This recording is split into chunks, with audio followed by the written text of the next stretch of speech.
tu as fait le programme en mars 2022. Alors, depuis ce programme, qu'est-ce que tu fais désormais?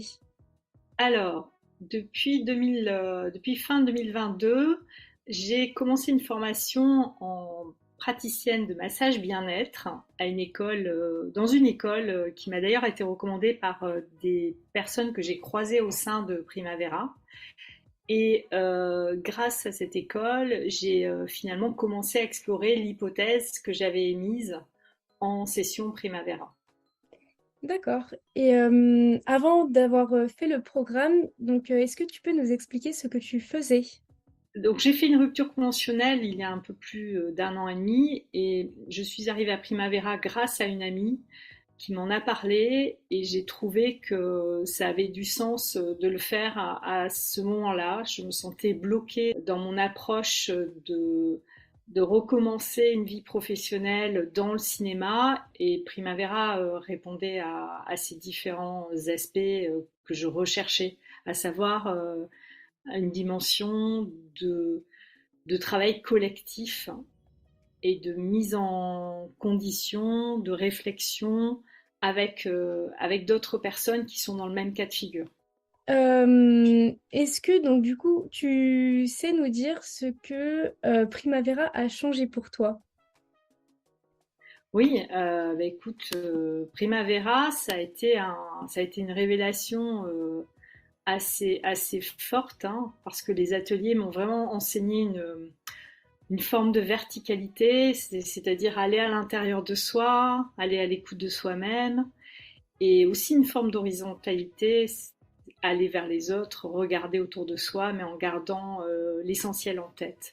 Moi, ce qui m'a marqué chez Primavera, c'est qu'il ne fallait pas forcer les choses. Il ne fallait pas forcément chercher la solution à tout prix, mais être davantage à l'écoute de ses ressentis. En fait, Primavera m'a apporté un changement et je pense que c'est grâce à la méthode de travail de Primavera, c'est-à-dire qu'il y a une telle approche bienveillante qui est initiée, qui est encadrée par les personnes qui s'occupent des ateliers.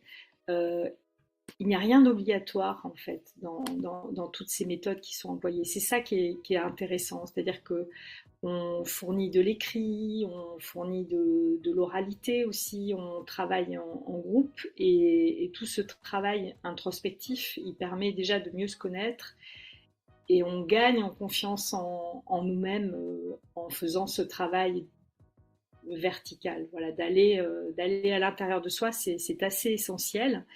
Ça paraît comme ça assez simple sur le papier, mais quand on l'expérimente à plusieurs, et en plus, ce qui était intéressant, c'est de découvrir voilà, d'autres personnalités, d'autres métiers, d'autres horizons. Moi, j'ai été baignée voilà, dans 25 ans, 30 ans de professions liées au cinéma. Donc j'étais plutôt dans ce vase clos qu'est le milieu culturel cinématographique. Et là, je me retrouvais confrontée à des personnes qui avaient connu l'architecture, la cuisine, des métiers extrêmement divers, toutes sortes de métiers qui finalement venaient nourrir les discussions et nos interrogations par rapport à un souhait éventuel de reconversion. Et ces personnalités qui sont diverses finissent par effet miroir en quelque sorte à, à nous faire nous poser les bonnes questions et à obtenir parfois des très bonnes réponses sur ce que l'on recherche dans la vie. Ça déconstruit aussi, je trouve, l'idée idéale qu'on peut avoir de la reconversion. C'est-à-dire que je pense que chez Primavera, il y a des personnes qui font des reconversions radicales.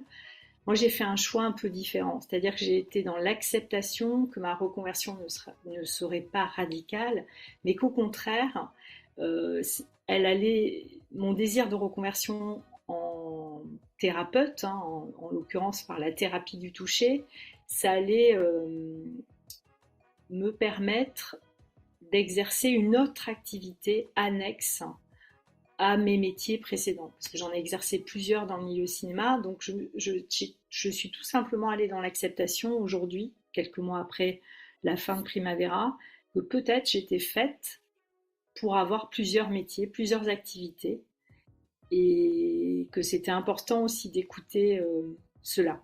Est-ce que tu as des anecdotes à nous faire partager sur ce qui t'est arrivé pendant le programme ou après?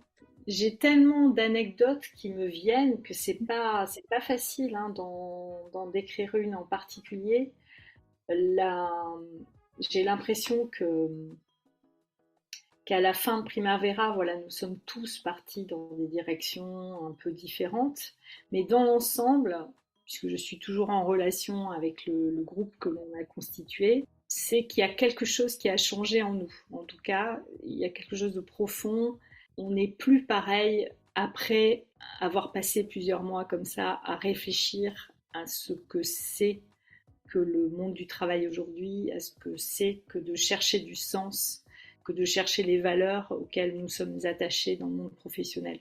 Pour la petite anecdote, finalement, j'ai attendu que Primavera s'arrête pour enfin me décider à explorer véritablement et à utiliser les méthodes qui nous ont été enseignées pendant quelques mois. C'est vraiment le lendemain, et je sais que j'ai un autre de mes collègues primavéristes qui a ressenti la même chose, c'est vraiment le lendemain, quand ça a été terminé, que je me suis lancée dans le grand bain, que je me suis inscrite à une formation en massage bien-être, et que j'ai commencé à vraiment passer à l'action. Parce que c'est cette mise en mouvement finalement qui faisait défaut. On est souvent à l'intérieur, finalement, on est beaucoup dans des projections mentales et le fait de passer à l'action, tout d'un coup, transforme les choses. Bah écoute, j'ai une dernière question. Cette année, ce sont les 10 ans de Primavera. Du coup, est-ce que tu as un message à adresser à tous ceux qui vont nous écouter? Moi, j'ai peut-être deux messages à dire. Déjà, le premier message que j'ai envie d'adresser, c'est évidemment aux deux cofondateurs de Primavera, de saluer leur courage et leur implication. Donc bravo, moi je dis chapeau bas à cette idée et finalement cette méthode, ce travail-là introspectif que on devrait tous le faire. Moi c'est ça que j'ai envie de dire. Donc merci à eux, merci à cette idée qui a germé chez eux. Et je ne peux donc qu'encourager les personnes qui, tout d'un coup, en milieu du parcours, ou même avant le milieu du parcours, se sentent fatigués, ne savent plus trop où ils veulent aller. C'est tout simplement qu'ils ne sont pas suffisamment allés à l'écoute de ce qu'ils souhaitent vraiment. Et ce passage, il passe nécessairement par une vraie pause. Voilà, une vraie pause dans le monde du travail. Quand on peut se l'offrir, c'est quand la vie en général un peu difficile, la crise professionnelle approche, il faut s'en saisir comme d'un nouveau tremplin et comme une possibilité de repartir sur un meilleur pied. Et je retiens aussi parmi les choses importantes qui nous seront délivrées par Primavera, c'est cette phrase de Pierre Soulages: c'est ce que je fais qui m'apprend ce que je recherche, ça je l'ai noté. Et une autre phrase que j'ai beaucoup aimée, que j'avais notée, c'est: nous ne voyons pas les choses comme elles sont, nous les voyons comme nous sommes. Et c'est Anaïs Nin qui l'a dite. Voilà.